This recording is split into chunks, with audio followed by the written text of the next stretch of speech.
Alors à cet endroit, il y a aussi une autre fosse commune, mais celle-ci a été faite par les Américains après la libération pour y mettre les déportés qui sont morts encore après la libération du camp par les Américains. Peut-être que quelques-uns de vous ont vu le film en noir et blanc. Dans l'exposition, là vous voyez cet endroit et les Américains qui mettent les corps des morts. Lorsque nous avons été libérés le 13 avril, le 12 avril, je peux vous dire, on avait été abandonnés, on n'a pas eu de nourriture du 9 avril au 13 avril. Le 12 avril, j'étais vraiment dans un état lamentable, j'essayais de me lever, je ne pouvais pas me tenir debout. Je n'ai pas de honte à dire, de mon bloc où j'étais, il y avait un petit jardin un peu plus loin, j'étais à quatre pattes manger un peu d'herbe parce que je savais qu'il fallait tenir le coup.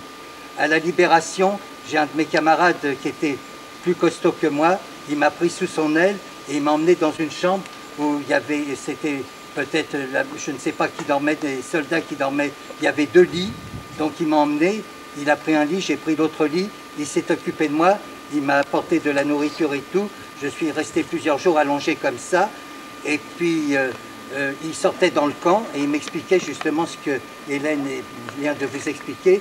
Il me dit il y a des petites ambulances qui sortent les déportés pour les emmener à l'hôpital.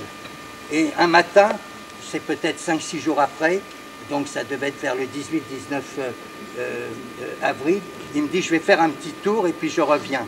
L'après-midi je me sentais mieux, je suis sorti, j'ai rencontré un soldat américain, il me dit que fais-tu là? Je dis je viens du camp, il me dit je ne connais pas, il me dit tu dois avoir faim. Il me dit tiens prends des conserves, je prends une boîte de... Il me dit non vas-y prends, il me dit tu t'arrêtes là, après c'est de la dynamite. Je dis mais avec quoi je vais les transporter? Il me donne un sac, je prends mon sac et j'arrive dans la chambre, j'étale toutes mes boîtes de conserve sur la table, il y avait une table au milieu, le soir je mange un peu et je me couche bien entendu. Le lendemain matin, il n'était pas revenu, je me suis dit bon, je ne vais pas rester ici à manger des conserves toute seule. Je savais qu'il y avait un hôpital à Alberstadt, c'est-à-dire où nous avons couché. La distance Langenstein-Alberstadt, c'est 7 km. Je peux vous dire jusqu'à aujourd'hui, je ne sais pas comment je me suis orienté, vraiment c'était au feeling. J'ai marché, je rencontrais des Ukrainiens, des Russes qui m'appelaient, eux ils allaient piller dans les maisons pour chercher des choses, moi ça ne m'intéressait pas du tout. Dans la journée, je vois une maison au hasard, il y avait quelques marches, je monte, je frappe, c'est de vieux Allemands qui m'accueillent, ils me disent en allemand c'est terrible, d'où venez-vous? Je dis du camp de concentration, je ne connais pas. Ils m'ont offert un peu de café, d'ersatz avec des petits gâteaux, j'ai vu un canapé, j'ai dit est-ce que je peux faire la sieste? Ils auraient pu m'assassiner au poids, bon, ils m'ont laissé m'allonger, j'ai piqué un petit roupillon et après j'ai repris mon bâton pour aller à l'hôpital. J'ai marché jusqu'à j'ai trouvé ce fameux hôpital, c'était une caserne qui avait été faite en sorte d'hôpital. Quand je suis rentré dans la cour, il y avait une grande tente.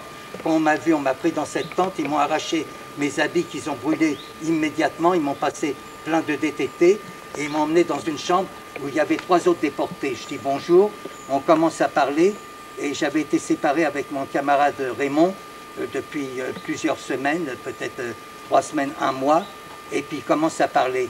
Je lui dis mais t'es Raymond, tellement on avait changé l'un et l'autre, on ne s'était pas reconnus, c'est dans son récit que nous nous sommes reconnus. Vous voyez à quel point nous avons pu changer en quelques semaines.